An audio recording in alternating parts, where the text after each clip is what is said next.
Rachel has a 5-point bustle. That means we have 5 spots down here in the train that we're going to lift up.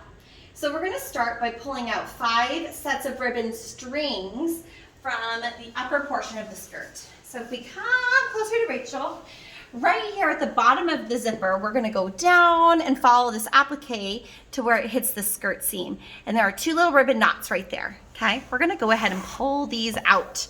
Now on the back side of these ribbons, there is a button that hits the back of this fabric, and that's when these stop. So these are nice and secure, so don't feel weird pulling those out. So we have one here. Now we're going to go over to the right about 3 inches, and there's another set here.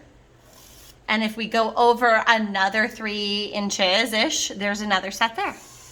So there are 2 sets just like this on the opposite side. So now we're going to go left, and there's those ones, and a little bit farther, and there's those ones. So 1, 2, 3, 4, 5. 5 sets of strings. Now we're going to have 5 loops in the skirt. Something to keep in mind that in the train there are these 2 illusion layers, and then there is a layer of charmeuse.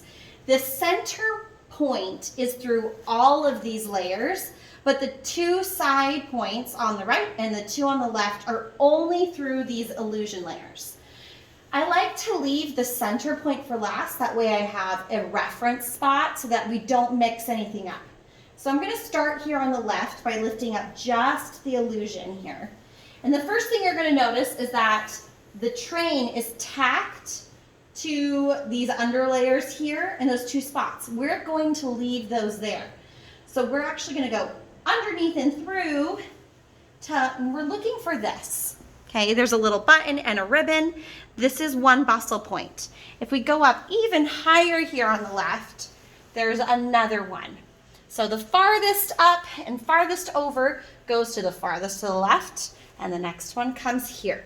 So I'm going to go ahead and grab a hold of this little guy and then come to the outside of the fabric, and I can feel where it's coming through and then look for it.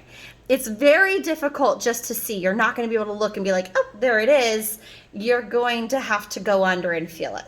So that little button stops that loop from getting any bigger. And this one, again, is going to go to the farthest to the left. So take one of those ribbons, put it through, and lift it all the way up. When we tie up these bustles, we want to make sure that they're not drooping. We want those loops to go up as high as possible. And then just go ahead and tie that into a bow and pull tight. So there's that one. Now again, we're looking under that same space, and we're going to get this other loop on the left. And then feeling where this one's coming out, it's actually at the top of this little flower hanging out over that applique. And that one's going to go to the next on the left. Now if you wanted to kind of speed it up, you could have another friend taking care of the other side, so someone's doing the right while someone's doing the left, but one person can do this just fine. Okay, there's that one. Now we're going to go and do the same thing on the right. Again, when I lift that up, I see that it's tacked here at the right and at the center, so I'm going to go in between. And there's my first point, and there's my farthest point. So we'll grab that one. And again, it's coming out right here in between those appliques.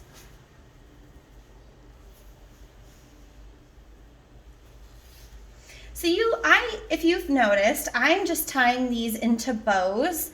On the wedding day, you could tie this into knots. You could tie them into knots. You don't have to. These ribbons are very grippy. They're not going anywhere. That is nice and secure. And the cool thing is when you do them into bows, you can take it down. So when you're storing the dress, you don't have to keep everything up.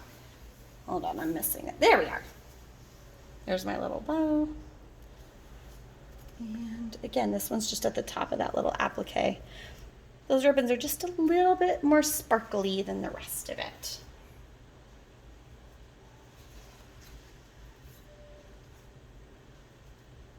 All right.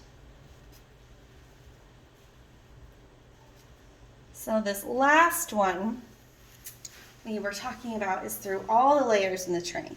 So when I lift this up, the first thing we see is this little ribbon loop. not part of the bustle. This is just a hang strap, so ignore it.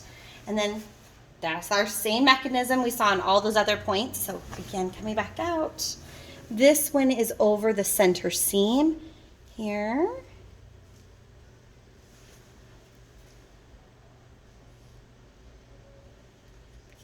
There we go. Perfect. Oops, sorry. Try not to elbow the videographer.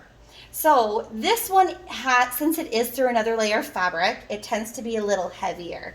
What I like to do with that is I like to take my knee and stick it underneath to help hold the weight of that fabric up so it can come up and it's not fighting. I don't like fighting with wedding gowns. It's not my favorite. So don't. Just stick your knee under, have another person hold the weight, anything like that. So we have two more things that we're gonna do here and the train will be ready.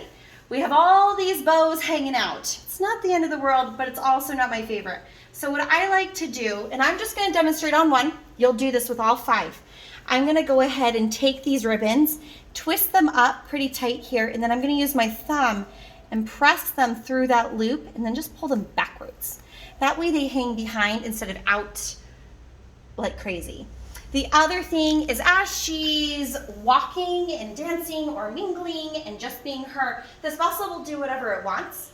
Just like when the train is down, if you're gonna take a picture of this, you're gonna make sure that this is fluffed out properly. So we're gonna come here to that center seam, find that lace and bring it forward. Any of these points that kind of do this, we're gonna tuck down and behind so that they are not our display point, making sure that those are all tucked behind in that same manner. And that is Rachel's 5-point bustle.